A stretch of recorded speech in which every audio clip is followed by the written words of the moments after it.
जंगल के बीचों बीच पुराने पेड़ के ऊपर मुकेश कौवे का एक छोटा सा घर था।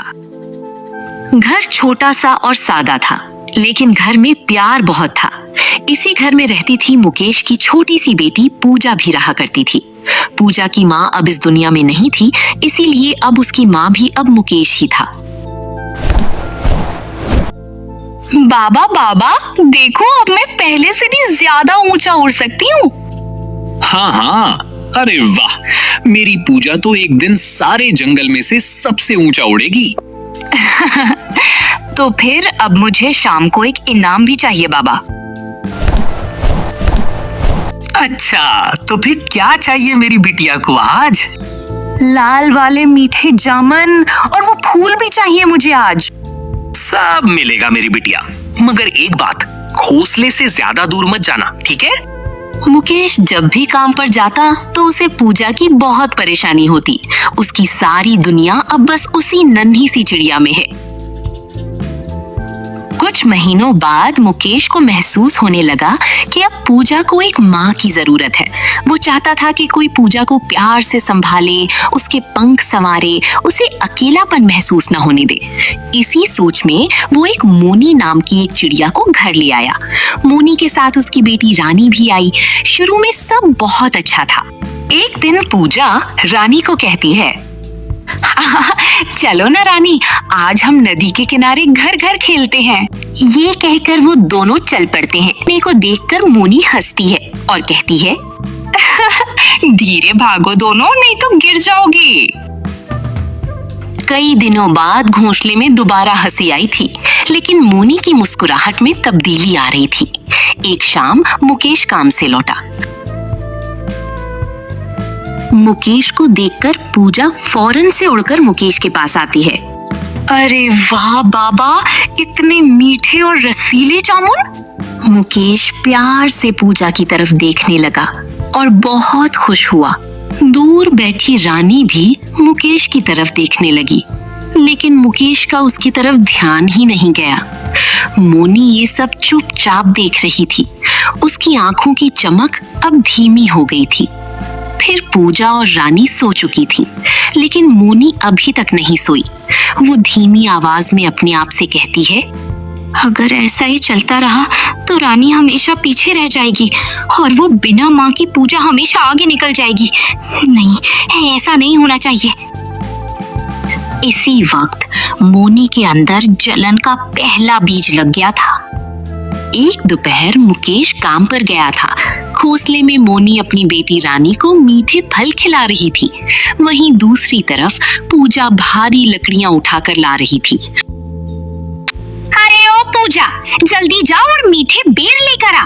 रानी को मीठे बेर खाने हैं। छोटी माँ, पहले थोड़ा खाना मिल जाता तो अच्छा होता। अच्छा, इतनी जल्दी भूख लग गई। जा, कोने में वहां कुछ बासी दाने पड़े होंगे, जाकर खा ले।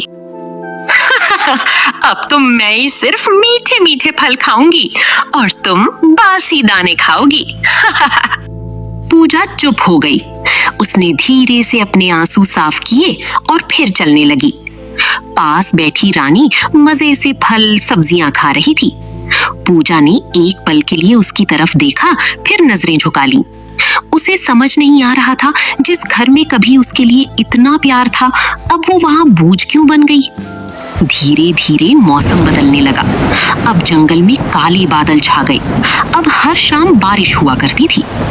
इस दिन भी आसमान में जोरदार बिजली चमक रही थी। घोंसले के अंदर रानी और मोनी खाना खा रही थी। मम्मा, ये कितना स्वादिष्ट खाना है, मजा आ गया।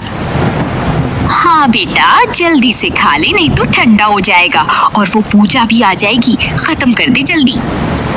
दूसरी तरफ पूजा बाहर बारिश में लकड़ियां इकट्ठी कर रही थी। बारिश की वजह से उसके पंख सिकुड़ चुके थे और उसके पंजे भी दर्द करने लग गए थे और ठंड से पूजा कांप रही थी। फिर पूजा उड़ गई और घर की तरफ आ गई। घर आते ही कांपती आवाज में बोली, छोटी माँ, क्या मैं अंदर आ जाऊं और कुछ खाने के लिए मिलेगा?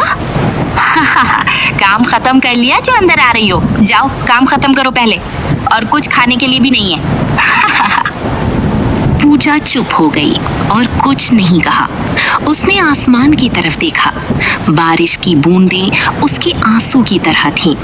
वो जाकर अंधेरे जंगल में किसी दरख्त के ऊपर बैठ गई। ठंड से उसका जिस्म कांप रहा था, लेकिन वो करे भी तो क्या। और पूजा ने कहा, माँ, तुम मुझे छोड़कर क्यों चली गई? छोटी माँ मुझसे बिल्कुल प्यार नहीं करती। माँ, मुझे तेरे पास आना है। दूसरे दिन पूजा ने ठान लिया कि अब वो नहीं रोएगी। उसने रोना कम कर दिया था। अब वो चुपचाप सबको देखती थी। मोनी की चालें, जंगल के रास्ते, परिंदों की आदतें, सब। एक सुबह पूजा अकेली जंगल गई। वहां उसने देखा कि एक तोता झाड़ियों में फंसा हुआ था। पूजा फौरन उसकी मदद करने लगी। काफी कोशिश करने के बाद पूजा ने झाड़ियों को उड़ाकर दूर फेंक दिया। तुम बहुत बहादुर हो नन्ही चिड़िया। शुक्रिया तुम्हारा मेरी मदद करने के लिए। बहादुर बनना पड़ता है, नहीं तो ये जंगल जीने नहीं देता तोता भाई। धीरे धीरे उसने जंगल की जड़ी बूटियों को पहचानना सीख ली। कौन सा पत्ता जख्म भरता है, कौन सा फल ताकत देता है, उसे सब मालूम हो चुका था। अब वो एक बेबस नन्ही बच्ची नहीं थी, वो अब समझदार बन रही थी। पूजा की समझदारी की वजह से अब मोनी को पूजा से डर लगना शुरू हो गया था। वो ये सोच रही थी कि पूजा एक दिन रानी से ज्यादा इज्जत हासिल कर लेगी और यही बात उसे अंदर से जलाने लगी। एक रात मोनी चुपके से घोंसले से बाहर जाने लगी।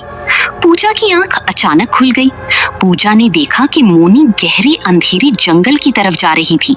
फिर पूजा ने भी मोनी का आहिस्ता आहिस्ता पीछा करना शुरू कर दिया। पुराने एक दरख्त के पास मोनी एक चील से बात कर रही थी। बस अब बहुत हो गया, मुझे इस लड़की को हमेशा के लिए रास्ते से हटाना होगा। पूजा का दिल जोर जोर से धड़कने लगा। ये सुनकर वो कांपने लगी। कल की रात इसे यहाँ बुला लेना और बाकी काम मेरे कहने के मुताबिक तुम करना, जिससे हमेशा के लिए पूजा का पत्ता साफ हो जाएगा। पूजा की अब आंखें खुल गईं। अब उसे सब कुछ समझ आ चुका था। अगले दिन मोनी अचानक मीठी बनने लगी।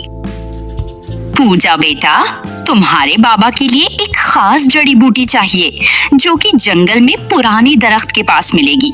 तुम ले आओगे ना रात को? हाँ हाँ छोटी अम्मा, मैं ले आऊंगी। पूजा बिल्कुल भी घबराई नहीं, क्योंकि उसे मोनी की चाल का पहले ही मालूम पड़ गया था। उस रात उसने सूखी लकड़ियां और घास से अपने जैसा एक पुतला बनाया। फिर वो चुपचाप पेड़ के ऊपर बैठ गई। कुछ देर बाद मोनी अंधेरे से निकली। जैसे ही उसने पूजा जैसे दिखने वाले पुतले को देखा तो पूरी ताकत से उस पर हमला किया और ये सोचा कि अब पूजा का काम तमाम है। हाँ, अब इसका काम तमाम। अब मेरी रानी बिटिया ही हमेशा नंबर 1 बनेगी। हाँ। छोटी माँ, आप किसे ढूंढ रही हो? जिसे आपने नीचे गिराया, वो बस एक लकड़ियों का पुतला है। क्या वाकई आप मुझसे इतनी नफरत करती हैं? मोनी के पैर कांपने लगे। तभी पीछे से एक भारी आवाज आई। मोनी, मैंने सब कुछ सुन लिया। तुम्हारी इतनी हिम्मत कि तुम पूजा के साथ ये बर्ताव करो।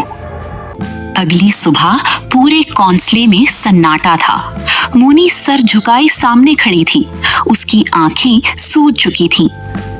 मुझे माफ कर दो मुकेश, मैं जलन में अंधी हो गई थी। पूजा उसके पास आई। अगर मैं भी आपसे नफरत करूं छोटी अम्मा, तो मुझ में और आप में फर्क क्या रह गया? मोनी ने पूजा को पहली बार आज दिल से गले लगा लिया। दूर खड़ी रानी भी आई और उसने भी उनको गले लगा लिया। दूर खड़े मुकेश को भी एहसास हुआ कि अब उसकी बेटी पूजा बड़ी हो गई है। तो प्यारे बच्चों, कैसी लगी है आपको कहानी? अगर कहानी अच्छी लगी हो तो वीडियो को लाइक, चैनल को सब्सक्राइब और बेल आइकन दबाना मत भूलना, ताकि सबसे पहले कहानी आप तक पहुंच सके।